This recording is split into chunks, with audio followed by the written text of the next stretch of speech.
Welcome to Ladies of Another View on Beck. We're so excited to see you guys. Missed everyone yesterday. There was some hockey going on, but we have to let those games play because that's the only way some of these grandparents can see the show or see their kids or grandkids play.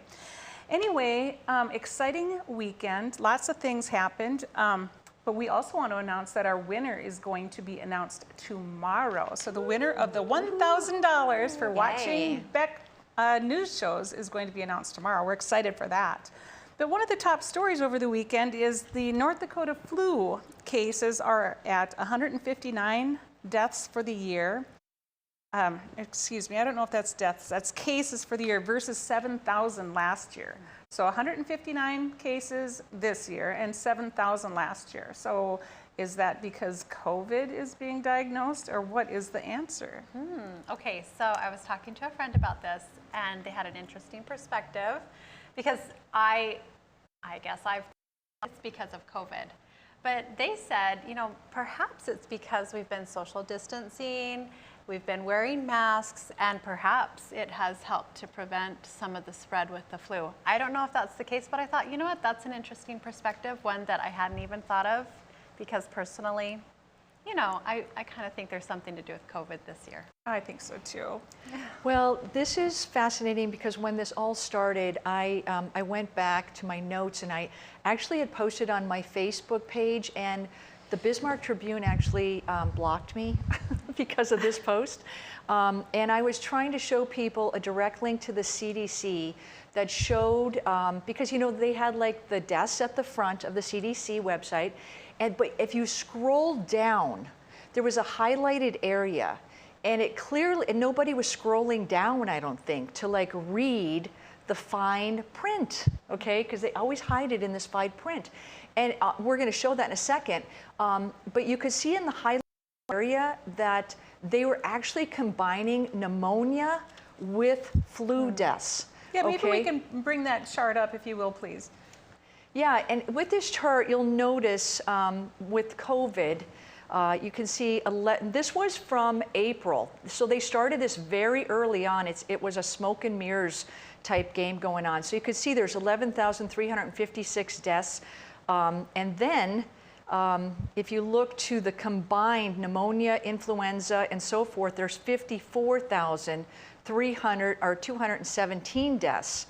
And what they did, the media ran the numbers for they ran the presumed cases with the pneumonia and flu deaths. Now, what's really interesting, because this is a statistics game that they play, because the CDC has said forever that the average number of flu deaths is 36,000 a year. And that's not true. And there's a lot that goes into these stats because basically, here's Dr. Rosenthal from Harvard University. He says people don't necessarily die of the flu virus. They're actually dying from secondary pneumonia, but they're labeling it as a flu. I have 6 pages of abstracts from JAMA here. And this is the short version, so we don't have time to go into it. But basically, what they found in one of the peer-reviewed published studies was that stomach acid suppressing drugs were actually causing these pneumonia deaths, okay? And they were putting them as flu deaths so that people would get the flu shot. I'm telling you, this rabbit hole goes so deep, so we can't even really touch on this, but there was a lot of smoke and mirrors in this whole game. And we should have a whole show on this to really go in depth. You know, another thought as I listen to you speak is I really wonder how many, when you go to the doctor and you're sick, are they testing you for the flu or are they testing you for COVID? Well, they never used to. They never used to test you for the flu. Well, sometimes you would get tested for the flu. Tested, but, I mean, they would have to in order to know how many flu cases there were. You're absolutely right. But now that we've got COVID, I think my assumption would be anytime you felt sick and you went to the doctor, they're not going to suspect the flu. They're going to say, this is COVID. I mean, the symptoms are similar. They really are. My father-in-law died in a nursing home here, and they labeled it a flu death. They didn't test him for the flu. They just decided. When was that, Patty? How long ago? Like within this COVID maybe year? 4 years ago. Oh, 4 years ago. No, it wasn't this, but I saw what they did. They just listed him as a flu death, and we're like, that's weird, because, you know, we'd been in visiting him. None of us got the flu. My husband was just there an hour before he died, came home, and sadly missed him, was going right back. But they listed him as a flu death, and we don't think he had the flu. So if you're going to play fast and loose, and I've got siblings all over the country, and they go, oh, what's happening in North Dakota? And I said, hey, we're good now. We're like number 2 in the country for doing well, for low deaths. They go, yeah, but what about before? I said, I'm sorry, you can't listen to that, because I just know too many people who were already terminal, who were already in hospice, who had other situations, you know, families who said, no, they didn't die from COVID, but they got listed as COVID.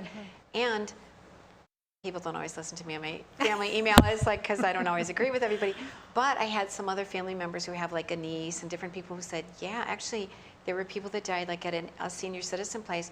They said, can we list them as a COVID death, because then they get more money.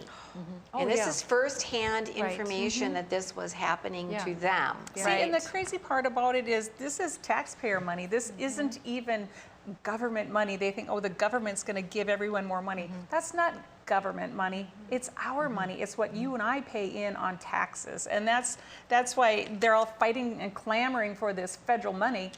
That's our money. And if it's not our money, it's money they're borrowing from countries like China. All right, so it's crazy. The one thing that we should do a show on is, because this huge deception, we should do a show on the overall death stats for the last 4 years. I talked to the CDC about a month ago during the Christmas break, I think it was, and I had specifically asked to get the numbers, and she said, no, we won't have the numbers until June. Well, how can they report these daily numbers, but they can't give them out to the public until June? Well, we don't know who died in other states, and they're a resident of North Dakota. I said, give me a best guess, and they said no. But anyway, I got 2 more things I want to bring up, because we are going down our own rabbit hole here. North Dakota also passed the anti-mask mandate. So that was in the House, yay, but it only, was it by 2, I believe? 2 votes. Yeah, it was 2 votes, and so that's close. And so now go to the Senate, and now they're going to battle it out. But you know, let's just hope that common sense prevails, and we don't have to wear the mask if you wore them in the first place. Or just allow people to choose. Right. Good point.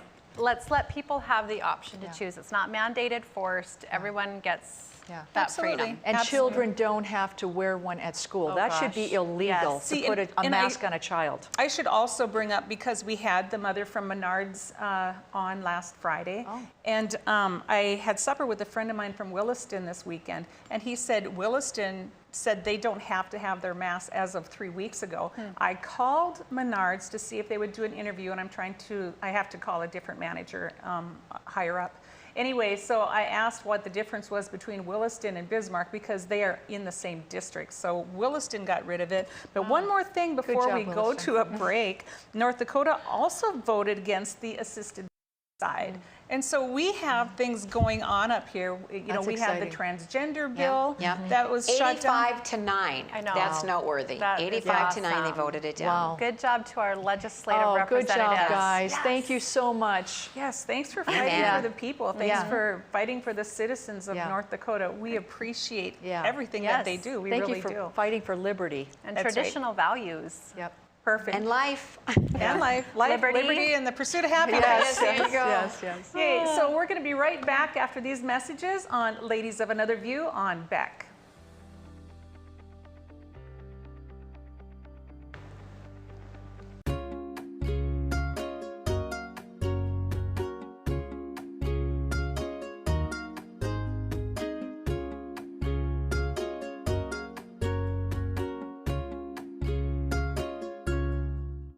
Respect, innovation, trust, and excellence.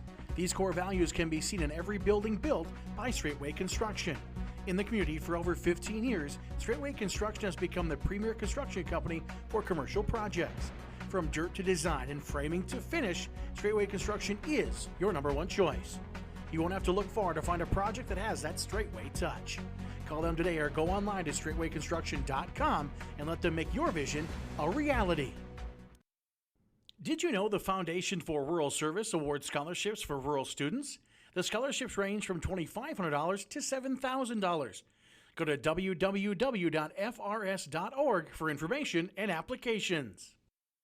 Hi, I'm Dennis Haugen, along with my sons Andy and Mike, and we're showing our support for wind energy in North Dakota. Wind energy has provided farmers like us with a steady stream of income that's not tied to the weather like crops and cattle are. Another bonus is that wind farm owners are required to maintain the roads leading up to the turbines. Because of that, oftentimes these roads are the best in the county. Wind energy is good for landowners, it's good for the land, it's good for our economy, and it's good for North Dakota. There's nothing more important than family. And at Prairie Rose Family Dentists, we get it. That's why we have more locations, more dentists, specialists, extended hours, pediatric clinics, and even emergency appointments, so you can always be seen. Book your appointment today at prairierosedentist.com. Prairie Rose Family Dentists. We are family. 40 years ago, Aero Service Team started with one truck and lots of hard work. Times may have changed, but the hard work that we put in to get your lives back in order after fire, water, and disaster hasn't. Over the years, we've seen so many families lose their belongings due to water and fire damage.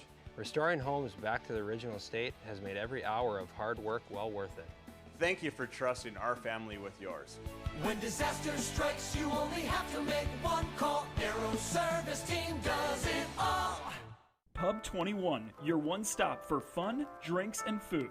Our spacious facility provides COVID-safe fun for you and all your friends. With nightly bingo and specials, you can be sure there's something to do for everyone. If you're staying in for the night, we've got you covered just across the way with Pub 21 Liquor. We have a wide variety of options, from wine to whiskey and everything in between. Stop in today at 1014 South 12th Street in Bismarck to see what all the buzz is about. You won't be disappointed.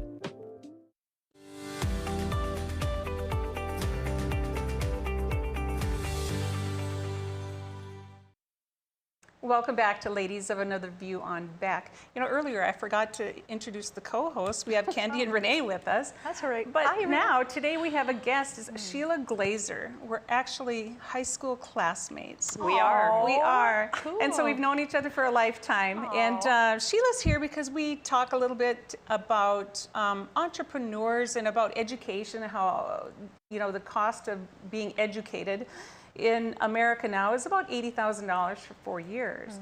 There's a little secret. Sheila is very successful in her own rights, started at McDonald's, worked her way up, and is an entrepreneur. And so why don't you tell us a little bit about what you have going on? It all began, yes, at 18, came to town, came to Bismarck. Yeah, you're right, came to town. Came to Bismarck and had to get a job. And so there were only two places hiring, JCPenney's and McDonald's were in the newspaper. That's how you used to look it up. Yeah. And went and applied for both. McDonald's called me back and I was hired. JCPenney's called shortly after that and I said, well, I already have a job.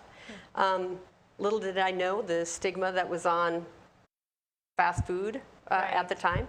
And so I started my career with McDonald's. Probably one of the greatest jobs a person can have as far as learning life skills. You have so many things that you're taught at a young age that you can use in life, in other jobs that will help you to be successful. And I was there for 32 years. Oh, wow. I just remember being with you one weekend. When it was kind of a girls' weekend before we had our licenses, and your mom was driving, and she said, hey, because we were kind of teasing you about working at McDonald's, and she said, you know, one day you can own a franchise. I wouldn't make fun of that. You can own a franchise. Yeah. And so fast forward a few years, 30 years, and you and another partner own Space Aliens, and you have a couple Space Aliens, and you're also involved in Five Guys, and also Blaze Pizza. Yes. So that's so exciting. So your mother was right. Mothers always are, by the way. Yes. Mothers always are, by the way. Good for her. I wonder if that seed she planted inspired you, right? Well, I believe that, yes, my mother was a strong component in you can do well in whatever you do, and my dad, too. It's like go out and do the best that you can do. Love it. And I think that's something that's kind of missing nowadays, where you're sending, you know, people are sending their children off without an expectation of what to acquire at a job. And there are less people who are having their children go out and work and get into the field of starting to build your knowledge on what it's like to, what life skills, what it's like to work as a team, what it's like to set a goal, how do we attain that goal, how, do I work well with others? There's just too many things out there that if we skip that and we tell them it's just through book learning, I think this country wasn't based off of book learning. That they each have their role, each have their part in that, and I just believe that to go just down one avenue is short-sighted. Sure. Yeah. I want to pop up a quote from Mike Rowe. You know, he's such a strong proponent of working with the trades. He said, we are lending money we don't have to kids who can't pay it back to train them for jobs that no longer exist.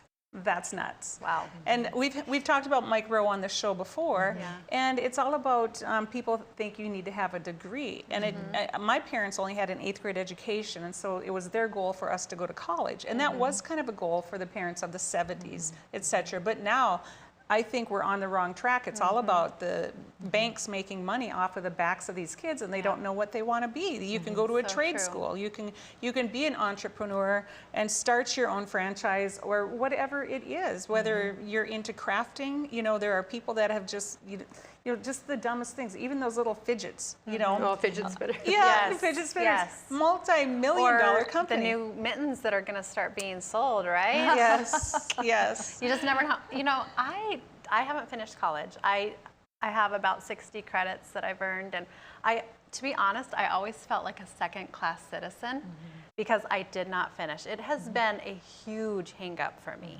And as I've gotten older, it's still something that I struggle with a little bit, but I've also realized that I have learned a lot through living life, and I love to learn myself. I mean, I am always reading a book. So I appreciate your story. Yeah. You're and so inspiring. how much college did you have, Sheila? You know, I went a year. And it really got in the way of my social life. And so I had to stop something. And so that was it. And my husband is partners with Mort Bank also, and he has 0 college. And it's, you go out and you work hard and you do well, and a lot of good ideas don't come through a book. Right. You know, our children used to, I mean, it was a stigma. There was a lot of making fun of my being a burger flipper. I mean, I was out of high school 4 years. I was managing a $1 million business and 85 employees and making in a large organization and doing my own schedule. And I drove a brand new car and they paid my car insurance. And I was, I mean, I just was like, why is this a bad deal? Yeah. If I am paying my bills and I enjoy what I'm doing, and I'm impacting all these kids. I mean, you know, they listen to a boss, manager, more than they do their parents or their teacher. So you have a lot of ways to influence that group, and so it's always been a joy to me. I mean, I've always enjoyed it. I love people, and so I never understood why you would treat somebody like a second-class citizen while they were paying their bills, paying their taxes. You weren't having to pay for my children or my bills or help with my family. And it's something that everybody uses, everybody needs. I mean, the fast food industry is a big deal. And it's like, and I've never understood that either. One time I went to help someone, and it was after I had started my career, and I went to be a waitress up in Pick City. And I tell you what, that night I had my eyes open because it's like they just treated me like crap. The customers, I mean, not like crap, but like, well, you forgot this. And it's like, hey, I'm volunteering my time to be here. I'm helping with a grand opening. I didn't say that. You just smile and you move on. But I think people skills would probably be one of the #1 thing coming out of something like that. Well, and thinking about fast food, I mean, look at COVID. It was considered an essential business, right? I mean, people are used to having their fast food.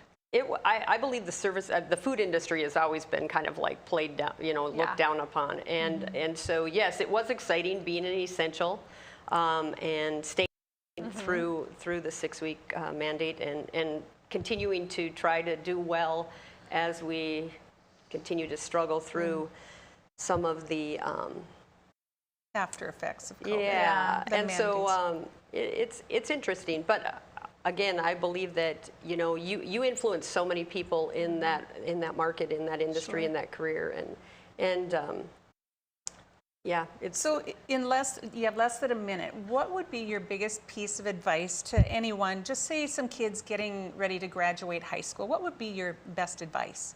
not everything is academic. I mean, not discounting academics, but we're trying to push people through academics that there's some that aren't supposed to be. So if there's a trade you like, if you're unsure of what you're going to do, don't jump into college right away. Find out what you want to do, and whatever you do, do it well. Do whatever it is. And if you don't know what to do while you're in that in between, do it well. That's awesome. I mean, it's great. Fantastic. Advice. Great Inspiring. advice. Absolutely. I'm so glad you came by because, it has been, Mike Rowe has been a big deal, on TV lately. One of my with this favorites. quote. Yes, me mine too. Yeah. But we'll be right back after these messages on Ladies of Another View on Beck.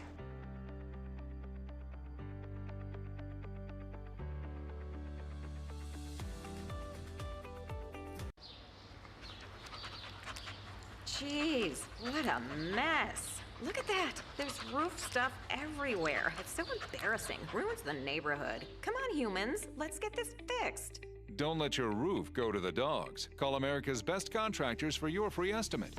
Need a new woof? After checking with the rest, go with the best. America's Best Contractors. 258-2412. Online at americasbestcontractorsincorporated.com. In southwestern and south central North Dakota, on any given day at any given moment, a Dakota Community Bank and Trust customer is logging in or signing on to do their online or mobile banking. We believe that community banking can blend both the past with down-home customer service in-house and the future with modern banking conveniences and technology for our customers anywhere, like here or here, all while honoring our long-standing tradition of community-first oriented banking here at Dakota Community Bank and Trust. It's every American's right to bear arms. At Mandan Sporting Goods, we're here to help you support your Second Amendment rights, which reads, a well-regulated militia being necessary to the security of a free state, the right of the people to keep and bear arms shall not be infringed. Whether you're looking for a pistol for personal defense or collector gun, we have the staff to help you. We also have the area's largest inventory of ammo and reloading supplies. Mandan Sporting Goods, the area's local gun and ammo specialists. Beck Communications is hiring. Beck Communications is seeking qualified candidates for plant technicians in our Wheatland, North Dakota location. Beck Communications is an equal opportunity employer. To view the job details, visit www.beck.coop. To apply, email your cover letter and resume to careers@bechtel.coop. Beck Communications, making connections that matter. If you're a Beck Fiber customer or the dependent of a Beck Fiber customer, you might qualify for scholarships. Beck awards scholarships to seniors headed to college or to students attending University of Mary. Go to www.beck.coop for eligibility guidelines and applications. The experienced professionals at Superior Glass provide residential and commercial glass installation and repair services in central and western North Dakota. Superior Glass is your source for stained glass projects, mirrors, windows, touchless, and automated entry solutions. Stop by and see us at 3323 East Broadway in Bismarck or call us at 701-258-5600. Superior Glass, where you get superior service for less. Bye for now. Did you know the Foundation for Rural Service awards scholarships for rural students? The scholarships range from $2,500 to $7,000. Go to www.frs.org for information and applications.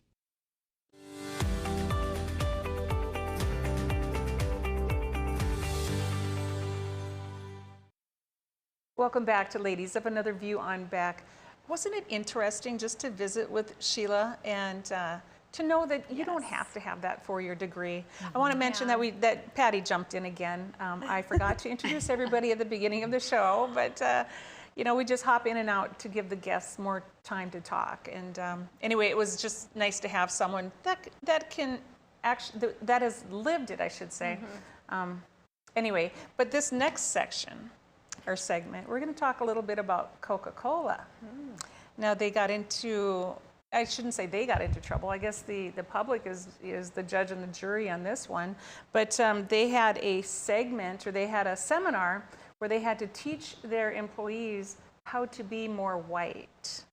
Less white. white. Oh, excuse me, less white. Oof. They were too white. No, don't go there. Oh gosh, oh no, we can't go there. Sorry. So this was, and one of the employees was actually taking screenshots, and it says, the name of it was Confronting Racism, Understanding What It Means to Be White, Challenging What It Means to Be Racist. Now let's look at the next screenshot. To be less white is to be less oppressive, be less arrogant, be less certain, be less defensive, be less ignorant, be more humble, listen, believe, break with apathy, break with white solidarity.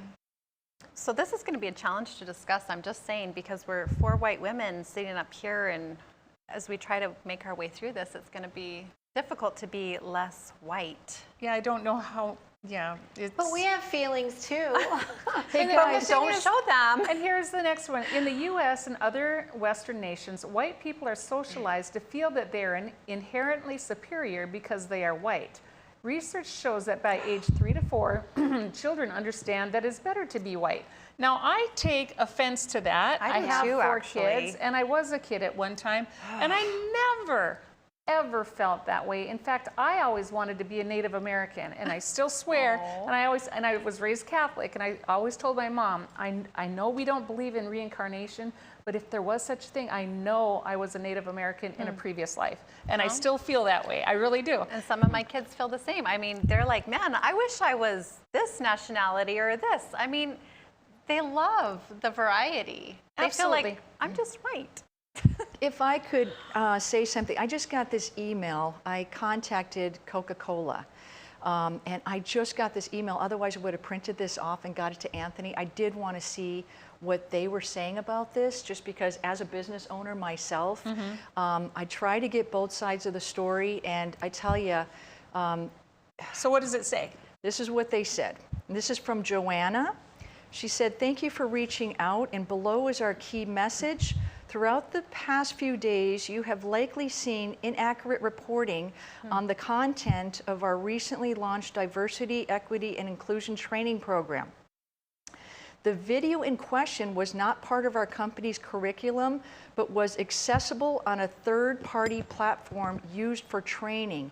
We took immediate action and removed any links from the company-recommended training playlists that could lead employees to that content. We do not support the idea of anyone being less of themselves.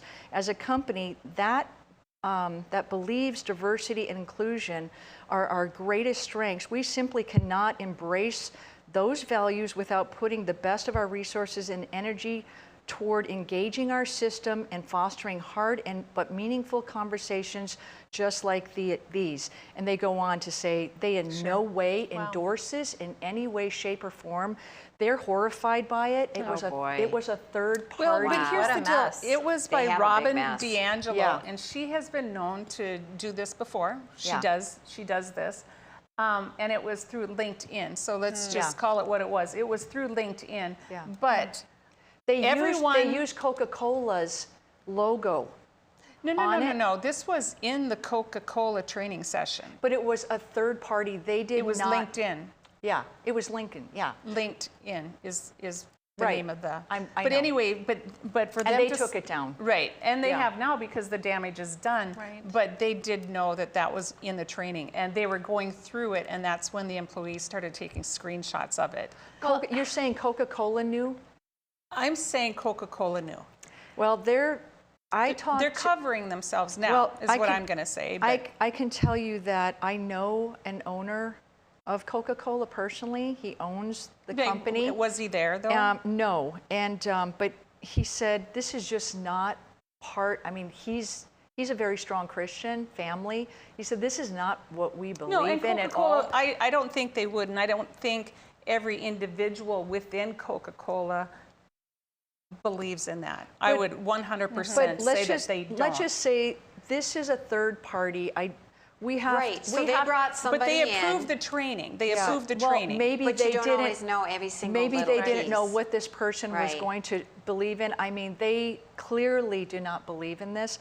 I'm just going to have to say, if they are saying, we apologize, this is not something we believe in, they immediately Right. took down the link. I'm going to give them the benefit of the doubt. I've seen this happen to individual businesses, and people are not getting both sides of the story. And I'm telling you, it's very important to get both sides of the story.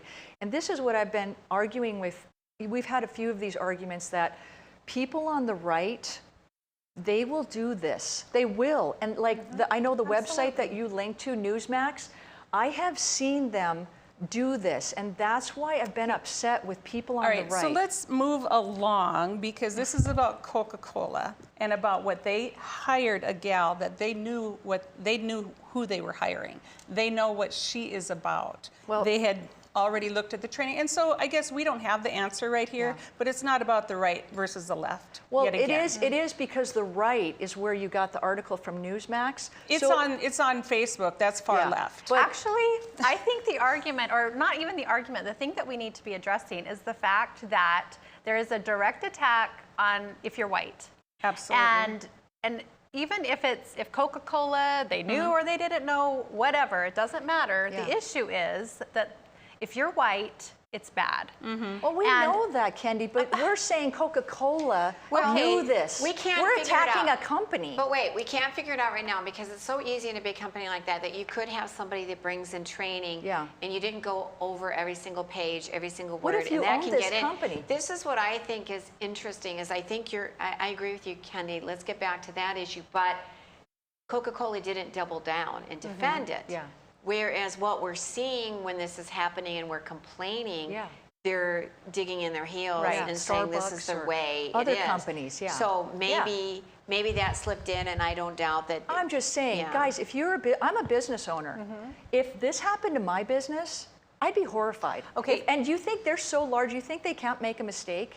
They can make a mistake. So this happened, they're saying, this is not what we believe in. They are saying that. So I'm just saying. After the fact. And they're sending it to you through an email. What else are they doing to make it better? I mean, if you're talking about the business that is so huge. Well, they know that I'm going live today. Okay, and they want to they want the other side of the story to be told. We know there's attack on this. We know that this is happening. I'm just saying, do unto others as you want them to do unto you. If you were a business owner and somebody attacked your business like this, and somehow Well, then you they did should make have a not, mistake, they should have hired someone that they knew or that they had already, because she has a long history of attacking whites. why don't we have Coca-Cola on and let them speak for themselves? And I want to say one thing. Yeah. Let's interview I didn't them. get my turn. It stopped right here, and I didn't get my turn.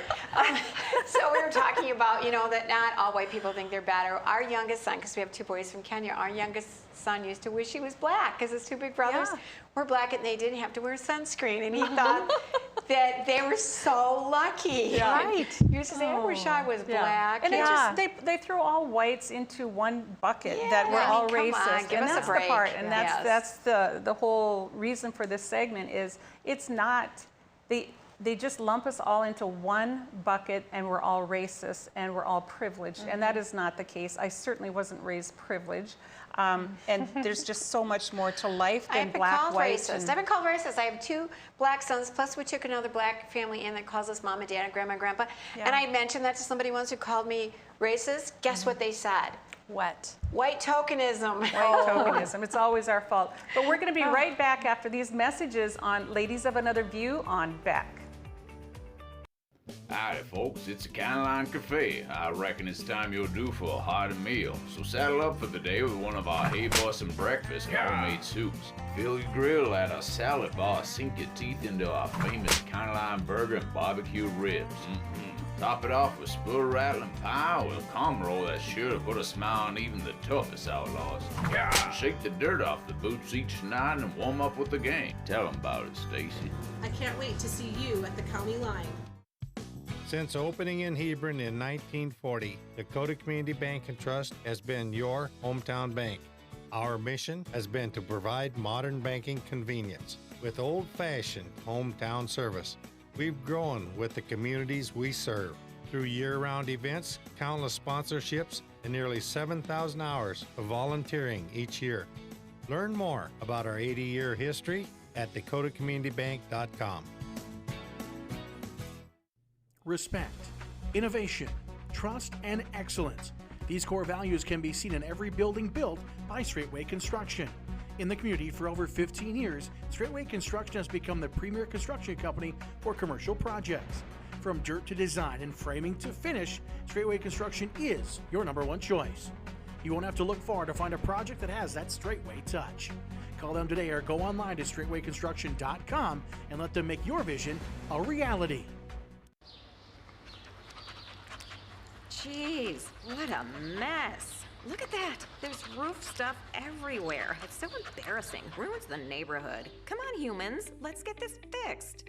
Don't let your roof go to the dogs. Call America's Best Contractors for your free estimate. Need a new woof? After checking with the rest, go with the best. America's Best Contractors. 258-2412. Online at americasbestcontractorsincorporated.com. Did you know the Foundation for Rural Service awards scholarships for rural students? The scholarships range from $2,500 to $7,000. Go to www.frs.org for information and applications.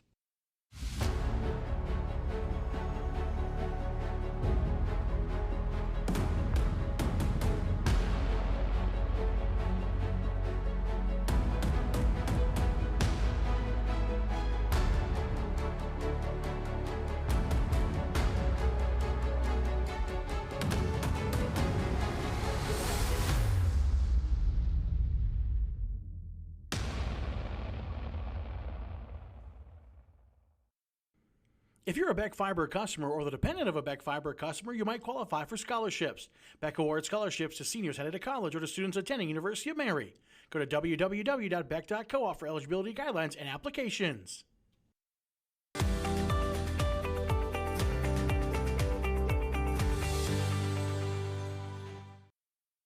Welcome back to Ladies of Another View on Beck. We had a lively break talking about what it's like to be white and all the privilege that goes along with it. Our next segment is kind of tagged along right with it. I had watched a show last night, and it was Representative Burgess Owens. He's just so happens to be black, and he is from Utah. He was on the Stinchfield show last night, and I want you to take a look at his statement. I was part of that great, remarkable, proud race. And what's happened is that we have this ideology of Marxism, the hard left, that wants to steal our history. And that was, by the way, Karl Marx's first goal, the first battlegrounds rewriting of history. Steal our history. Steal the growth and success of our minority races, and you put them as victims. And what we have now today, I tell you, it is so condescending from these white liberal, woke liberals to continue to put my race down as if we think with our skin that because we're slavery and our DNA is a slave gene, and in their gene, in their white skin, is a slave owner gene. This is totally ridiculous. And what we have to understand is we've been under attack for quite a while, and the left is leaning in hard because they now understand that they're being exposed to who they are. They're leftists, they're racist, they want to divide us, and we the people cannot allow that. And I'm talking about Democrat, Independents, and Republican friends. It's time for us to wake up. You are not racist because you're white. You're not victims because you're black. In this country, we're looking at an ideology that wants to divide us in every way they can, whether it be our athletics, our God, our anthem. They want to divide us. If we allow them to do that, they will win. And I'll tell you what, my friends, this country is too valuable. Our culture is too built of freedom for us to allow the leftists to take us down this dark, deep rabbit hole of racism. I agree completely. That was like powerful. It was. And he pretty much sums it all up. People are trying to divide us, and we just can't let that happen. We are a great nation. We have been the great nation. Why do people want to flock here from other countries? We are who everybody wants to be, and we are a melting pot. It is a melting pot that made this country. but I thought it was appropriate to find someone who actually is living it and who is not white that could make a statement, and he actually defended the whites, he defended the blacks, and he's saying that the far left is trying to take away black history in that sense and make everybody a victim. Everybody's a victim. And it just shouldn't be so. Right. Yeah. Well, when you have that victim mentality, I mean, it sets you up to where you aren't willing, I think, to try as hard as you normally would. You have kind of this sense of entitlement because I've been injured, now you owe me something. And that's not the case. I mean, so many people are successful. White, black, whatever you are. I mean, it comes down to who you are as a person, what you're willing to do. Are you willing to work hard? If you are, you can be successful. Welcome to America, right? Absolutely. Yeah. Well, we know this game's been going on for a long time. Democrats have been playing this race card since I remember. I mean, it's nothing new. I did see a show by Del Bigtree where he interviewed like 4 different professionals. Did you see that? A doctor, black people. And it was interesting to listen to their perspective because they do have a different perspective. Just like Native Americans have, we all have different lenses that we come from. And it was eye-opening because, you know, they are treated differently in a lot of different ways. And but what happens is, let's look at that and say, that's real. Okay, that's real. Their life experiences are real. The way they get treated every day in life, how people might think of them. If a black guy's walking down an alley versus a white guy walking down an alley, I believe that is real. But what happens is the Democrats take it and they just like blow it out of proportion completely and then try to make us feel guilty, like, you know. All of us. Yeah. Even if we never did anything, even though we're just trying to get along with everybody, even if there's you know, mixed marriages and all that, like, no, we all are supposed to carry this burden of racism, and I feel like we're becoming more divided instead of less. And I think the message was a lot stronger when I was growing up, and I grew up around the Detroit area, is that you were trying to you know, be equal with all races and try to get rid of racism, because it isn't just black and white. You know, there's Hispanic, there's Chinese Americans, there's people of different nationalities, there's people of that are handicapped because they say, if I'm in a wheelchair, I'm invisible. That we need to start looking at bringing people together, and what has happened recently is just dividing us and creating hatred and anger. Like, what? This is getting worse. You're doing the wrong thing. Let's try something more positive. Right, and just to go off of what you've said, you know, I don't want to sound like I don't get that, because it's true. I am a white person, and I have a good friend who's black. And she has talked to me about those challenges and those fears she has as a mother for her child. They're very educated. They contribute to society. So you're right. I'm speaking from a place of I'm a white person. But this victim mentality, it really bugs me. It's not helping either one of us. No, it's dividing. It's dividing the country along a color line. You know, on every scale. You know, it's like now the the Native Americans want to get rid of the word Cherokee for the Jeep, and it's like, and so we're, you know, a lot of these things were given. Those names were given as respect, and it's like as a strong warrior type thing, and some of those names are changing, and we know that with the University of North Dakota right up here, where the name was given out of respect in a ceremony. And so, but it kind of all falls back to it's white liberals that are trying to do this, to try to tell people that you should be offended. And it's like they didn't know they were offended until a white liberal, usually female, tells them that they need to be offended. It just seems that we're going backwards rather than forwards in our country. I agree. And it's so interesting. You know, I've shared before that I'm originally from Arizona, and the community that we raised our kids in, the school that most of my kids went to, we were the minority. In fact, one of my sons, he was the only white person in the class. You know, and so it's just interesting to listen to these type of discussions. I mean, because personally, I know what it's like to walk into a school where we're very different from most that are around us. But it wasn't something that made us feel like we didn't fit in. I mean, it was a great experience for my kids, and I was grateful that they had it and that they could be exposed to diversity, and color doesn't matter. It really doesn't. It really doesn't. It really doesn't. And we need to get back, and we need to start teaching our kids, because you know what they're getting in schools is not what we would like them to learn at home. Right. And so you have to be real careful about what they're being fed in that sense. But we can't forget that racism does exist. It does exist. We actually have a friend who's a doctor. They're Hispanic, basically, and the wife. And I have two friends that they were mistaken maybe for Native Americans, or maybe they weren't. I don't know, but they were treated differently, like worried about shoplifting in a store or something. And so, that's too bad. you know, it's tough. I mean, we can't pretend that it doesn't exist, and we need to stand up against it whenever we see it. Yeah. Perfect. for sure. That's absolutely perfect. Well, gosh, I mean, you can just see how tense it gets, in the sense where when you're accused of something that isn't so, or you don't think is so, but yet to be placed in that same bucket with everybody else, that's really frustrating. And as 4 white women sitting here, I get it. I understand. And this is predominantly a European American state, for that matter. But we do get it. We, you know, I was in college sports. I had lots of black friends. I grew up in a community with a few Native Americans, and it's like I never really knew there was such a division until I'm in my 50s, and that's what's so frustrating. You know, that we were all one up until just a few years ago. Yeah, my best friend in high school, she was Hispanic, and I never looked at that. In fact, I really loved going to her home, because culture was just a little bit different from mine. The food was amazing. You know, there were just things that she could bring into my life that I wasn't getting, and it's an education, and we can learn so much Absolutely. from one another. So. Absolutely.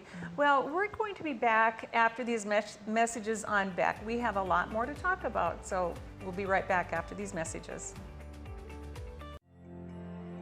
There's nothing more important than family. And at Prairie Rose Family Dentists, we get it. That's why we have more locations, more dentists, specialists, extended hours, pediatric clinics, and even emergency appointments, so you can always be seen. Book your appointment today at prairierosedentist.com. Prairie Rose Family Dentists. We are family. Deciding how to promote your business can be hard. Visit the professionals at Dakota Promotions and Printing and let them help you through your struggle. Dakota Promotions provides promotional items and apparel, from corporate gifts to team shirts and everything in between. With quick turnaround times and friendly service, they are your best choice. And best yet, you're shopping local. Visit them online at dakotapromo.com or stop in their showroom at 320 West Main in Mandan. Dakota Promotions, delivering promotions just for you. Hi, I'm Dennis Haugen, along with my sons Andy and Mike, and we're showing our support for wind energy in North Dakota. Wind energy has provided farmers like us with a steady stream of income that's not tied to the weather, like crops and cattle are. Another bonus is that wind farm owners are required to maintain the roads leading up to the turbines. Because of that, oftentimes these roads are the best in the county. Wind energy is good for landowners, it's good for the land, it's good for our economy, and it's good for North Dakota. 40 years ago, Aero Service Team started with 1 truck and lots of hard work.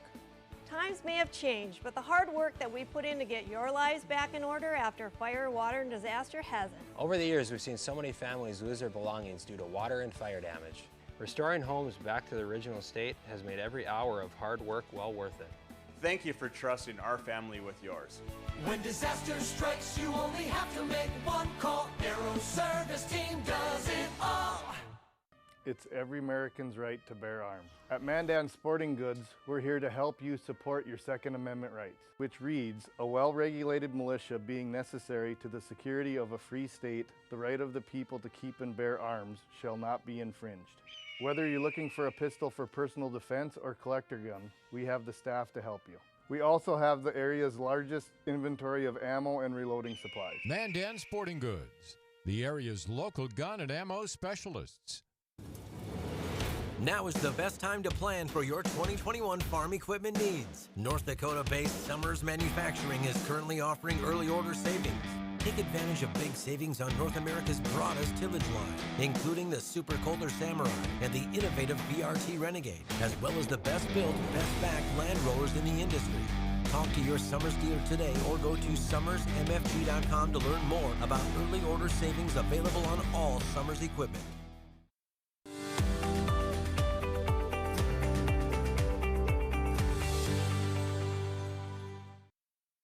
Welcome back to Ladies of Another View on Beck.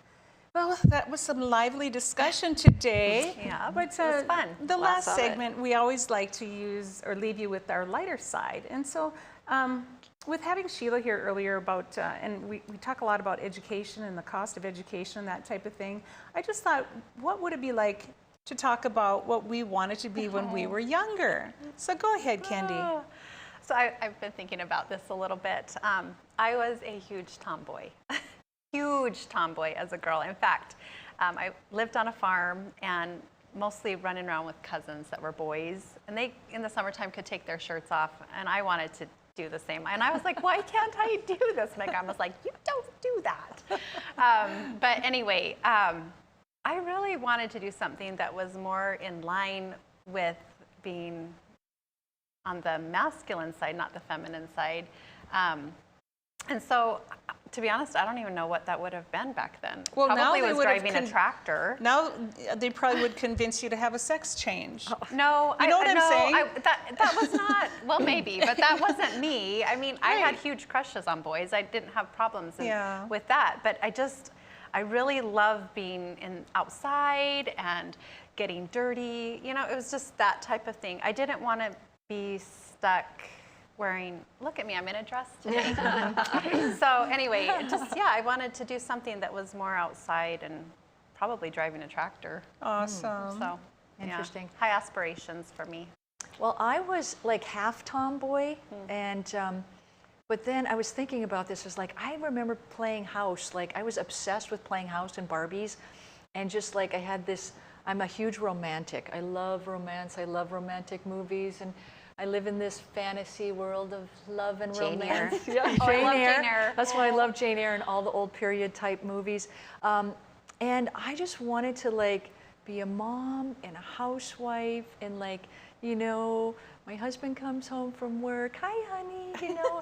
I just had all these dreams like that, and then, so I really didn't, that was my dream, to be a mom and a housewife, which is wonderful. And I did eventually go back to work on or start working. I built a business, and it just happened. I didn't even plan it. It just happened.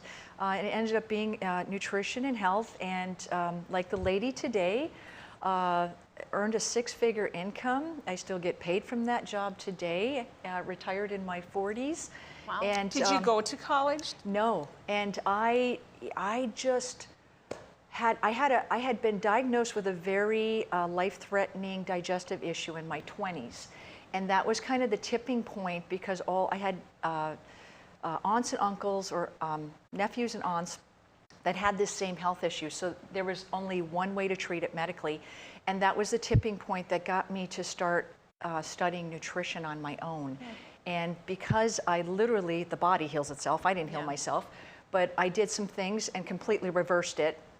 So then other people like started asking me, what did you do? And that's how it started. And I ended up traveling all over the United States, teaching people how to eat. That's cool. And I was the housewife and mother, so there you go. There you go. Did anybody want to grow up and be a TV talk show host? No.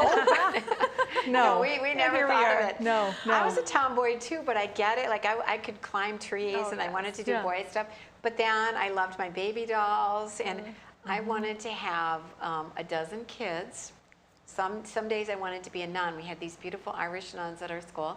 Some days I wanted to be a nun. Some days I wanted to have a bunch of kids. I always wanted to be a writer. I became a writer. Wow. That's cool. And one day I said to my son, our second oldest, Luke, I said, I used to want to be a nun when I was little. He goes, and I wanted to have a lot of kids. He goes, well, Mom, you've accomplished all your dreams. Guess I'm a little religious. But she goes to Mass every day, so her son, that's the part where he was teasing her about that. But, you know, I got a degree in social work and a master's in public administration. I worked in those fields, but what have I done for over 25 years, for the most part, is be a writer. And I just took some classes in journalism, but I don't have a degree in it. That's cool. And if you want to be a writer, if you want to be an artist, take a few classes. Just take a few classes and find out what you want to do. And if you don't need the degree, maybe skip it. Yeah, right. Well, you know, I trained people, because I eventually started training people how to build businesses. And these were like people that had masters and PhDs. And one guy that I worked with, 19 years, his job was trying to cure for cancer, a pathologist. And I was like, wow. I mean, it was just amazing. Here I am training these people how to build businesses, and they have like way more education. Well, because they lost their love of what they were doing. You know, they wanted to do something else and be their own boss in that sense. So Mary, what about you? Oh, well, what about me? I was the 5th girl, so I was, and then a younger brother.